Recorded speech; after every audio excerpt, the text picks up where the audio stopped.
Welcome back to Bible Shorts, episode 13. Let's make a deal. Now remember in last week's episode, we learned that Jacob put his wives, Rachel and Leah, and their two maidservants and all those children on camels, and they left Paddan Aram and headed south with all his flocks without telling his uncle Laban that they were leaving. And remember also that Rachel, before they left, went into her father's tent and took something. Now, her father, Laban, was out shearing his sheep, and 3 days later he heard that they had taken off. And he gathers up all his kinfolk and they chase after them. And 7 days later, they catch up with them. And Laban said to Jacob, "What have you done? You've deceived me and taken away my daughters like captives of the sword. Why did you flee secretly and not tell me? I could do harm to you, but last night in a dream, the God of your father Isaac spoke to me and said, 'Take heed how you speak to Jacob, neither good nor bad.' So, what's up? And by the way, I know that you long to go back to your father's house, apparently, but why did you take my household gods?" Oh, this is what Rachel has stolen. And Jacob replies, "Well, we left because I was afraid. I was afraid you were going to take your daughters away from me by force. And in the presence of all our kinfolk here, look, if there's anything here that I have that is yours, take it. And by the way, if anybody has taken your household gods, boy, that person is going to be in big trouble. I'm not sure that they should even live." Oops. Now remember, Jacob has no idea that Rachel is the guilty party. And at this point, you're probably also going, why on earth would she take these?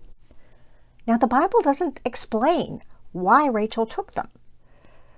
But remember, this is a very old story about ancient times, and people back then believed in many gods and had these little figurines in their house or tent and would worship them and pray before them.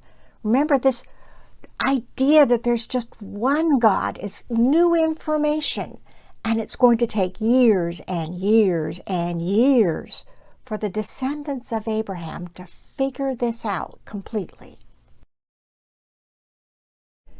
Now, Laban searches Jacob's tent, Leah's tent, the two maidservants' tent, and of course he finds nothing. And then he goes into Rachel's tent. Rachel had hidden those little figurines, those little gods, in the saddle of her camel. And she's sitting or lying on top of the saddle. Now Laban, feels all around the tent and looks everywhere and doesn't find them. And she says, "Excuse me, Dad, I'm sorry that I can't get up. I don't feel well." And so he doesn't disturb her. Little did he know, right? Now, Jacob then becomes very angry. Well, wouldn't you? And he says, "What is my offense?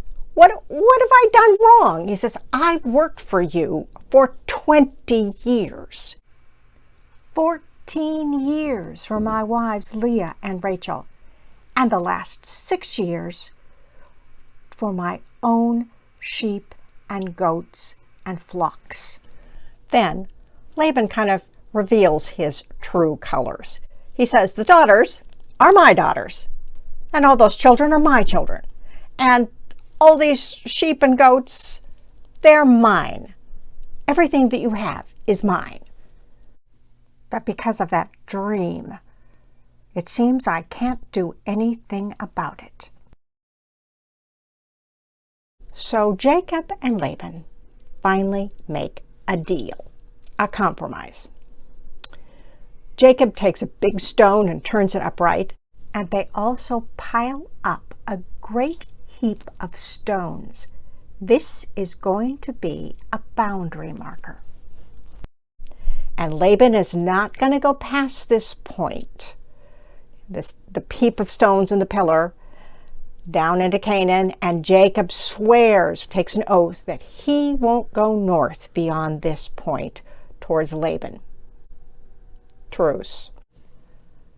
Early the next morning, Laban rose up, kissed his grandchildren and his daughters, and blessed them, and then left.